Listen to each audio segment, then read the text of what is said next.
Добро пожаловать в мой канал. Le malaise est patent et la fracture se dessine dans les rangs de La République En Marche. En annonçant un durcissement de la politique migratoire, l'exécutif et le ministre de l'Intérieur Gérard Collomb se sont attirés les critiques de leurs propres députés. Il y a d'abord la circulaire du 12 décembre, autorisant les préfectures à recenser les migrants dans les centres d'hébergement d'Urgence. Le texte, dont les dispositions sont jugées illégales par la défenseur des droits Jacques Toubon, fait bondir les associations. Et il y a aussi les premiers éléments sortis dans la presse du projet de loi immigration, attendu sur la table du Conseil des ministres en avril, et dont l'objectif affiché est d'expulser davantage de migrants déboutés du droit d'asile. La suite après cette publicité dans les Alpes, les migrants en danger, on n'a qu'une peur, qu'il y ait des morts marquées par ces hommes qui tentent, au mépris de leur vie, d'entrer en France via le col de l'Échelle. Joël Giraud, encarté au PRG et député LREM des Hautes-Alpes élu, appelle Emmanuel Macron et Gérard Collomb à s'inspirer en la matière du pragmatisme allemand et à assouplir le texte. Entretien, le député LREM des Hautes-Alpes Joël Giraud, le 17 octobre à l'Élysée. AFP. Une circulaire prévoyant de recenser les migrants dans des centres d'hébergement d'urgence soulève l'indignation des associations. Et le futur projet de loi sur l'immigration inquiète jusque dans les rangs de La République En Marche. Partagez-vous le constat d'un durcissement de la politique migratoire? Je constate qu'on est dans un système où il y a un manque de dialogue entre l'État, la justice et les associations. Et à travers ce projet de loi annoncé plus dur, ce dialogue ne s'améliore pas. Jen voit les dégâts tous les jours à la frontière italienne avec des mises en danger très nettes de personnes qui tentent de passer. On en a retrouvé certains avec les extrémités gelées. Je n'ai pas envie de voir des gens mourir sur mon territoire parce qu'ils sont poussés ici par la guerre, là par la misère ou autre chose. Migrants. La lettre qui interpelle Macron sur l'accueil défaillant des étrangers saoudiens. C'est une faillite complète de l'Europe et des coopérations bilatérales. Je vois qu'il y a zéro dialogue avec les autorités italiennes. Zéro. On renvoie des gens à 1000 mètres du poste frontière sur le territoire italien. Je vois des gamins, dont je ne sais pas s'ils sont mineurs ou non et je m'en fous, qui ont entre 15 et 20 ans, et qui sont entassés dans des alvéoles de tunnels routiers pour avoir moins froid. Les autorités italiennes sont tragiquement absentes mais on ne les sollicite pas non plus, ce qui est assez sidérant. Sur le plan humanitaire, je suis assez révolté. On donne en plus l'impression que le réseau associatif est composé de dangereux gauchistes qui mettent en danger la sécurité de l'État. Il y a peut-être des gens comme ça. Mais il y a surtout 90% des gens qui ont la même réaction humanitaire que moi. Migrants. La leçon de courage politique d'Angela Merkel. Au début de l'année, le candidat Macron avait salué le courage politique de la chancelière allemande Angela Merkel qui avait autorisé l'accueil d'un peu plus d'1 million de migrants en 2015. Vous attendiez-vous à cette politique? En entendant Emmanuel Macron, je m'étais dit qu'on allait enfin changer le regard qu'on pose sur les migrants. Aujourd'hui, je suis dans une incompréhension totale. Jay Wider, le président, a appliqué son décès. Je sais bien que l'Allemagne et la France sont des pays différents. Le marasme économique en termes de salariés était tel que l'Allemagne avait un intérêt économique à accueillir des migrants.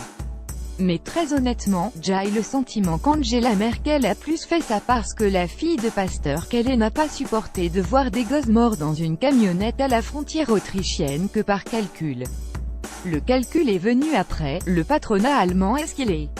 J'aimerais qu'on en revienne au discours prononcé par Emmanuel Macron sur le territoire allemand. J'aimerais l'aider à le concrétiser d'une manière ou d'une autre. Accueil des migrants. Et si Mama Merkel n'avait pas eu le choix, comment le concrétiser? D'après ce qu'on sait, le gouvernement envisagerait de porter la durée de rétention de 45 à 90 jours. ESTCE acceptable? Vous pourriez voter un texte comme ça? Si c'est simplement ça, j'irais plutôt faire pipi. Là très honnêtement, il faut qu'on assouplisse les choses. D'une certaine manière, je peux comprendre la distinction réfugiés-migrants économiques. Mais après, on a fait un distinguo entre des Soudanais qui viennent d'une région où il y a la guerre et des Soudanais qui vivent à 100 km de là. Je suis désolé si à 100 km de distance, on massacre ma famille, j'attends pas qu'il arrive, je me barre. C'est pour ça que ce type de catégorisation peut être dangereux. Cela peut conduire à ne pas admettre des gens en situation grave. Votre point de vue est-il partagé par vos collègues de La République En Marche? Je vois beaucoup de gens sur la même ligne que moi. Je viens d'envoyer une lettre à mon préfet à propos d'un homme qui s'est fait débouter du droit d'asile. Ce type est médecin, francophone, il a envie de rester et je pense que ce serait utile de l'avoir chez nous. L'Allemagne a donné un programme de formation complet à des centaines de milliers de migrants. Chez nous, compte tenu du nombre, on peut faire du cas par cas. Dans ce cas par cas, même si c'est un peu monstrueux de le dire comme ça, on devrait se demander s'ils peuvent être utiles à la société, s'ils peuvent occuper des métiers avec leur formation initiale ou une formation complémentaire, on s'en trouverait un peu grandi, et on n'aurait pas forcément, ce que craint tout le monde, un appel d'air, avec des flux migratoires massifs.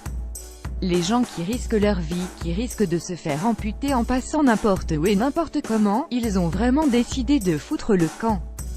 Vous ne faites pas ça avec la seule volonté d'aller chercher un job dans le pays d'à côté. Là, je suis hyper mal à l'aise.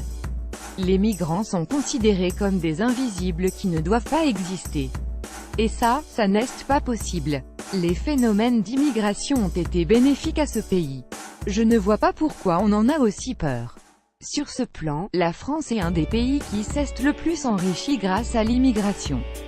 Emmanuel Macron et Gérard Collomb cèdent un petit aux peurs de l'opinion. La décision politique en la matière est largement marquée par ce qu'on pense être le sentiment majoritaire des Français. Ce n'est pas avec ces considérations qu'on aurait aboli la peine de mort. Gérard Collomb assure vouloir expulser davantage les migrants économiques, pour mieux accueillir les réfugiés politiques. Quel équilibre allez-vous défendre? En termes de volume, il y a des niveaux migratoires qui sont absorbables et même souhaitables pour la société française. Et se distinguer aux migrants économiques, migrants fuyant les pays en guerre ne me semble pas le plus pertinent. Je continue à croire qu'un examen au cas par cas permettrait de voir si des gens ont envie tout simplement de participer à l'élaboration de la société française.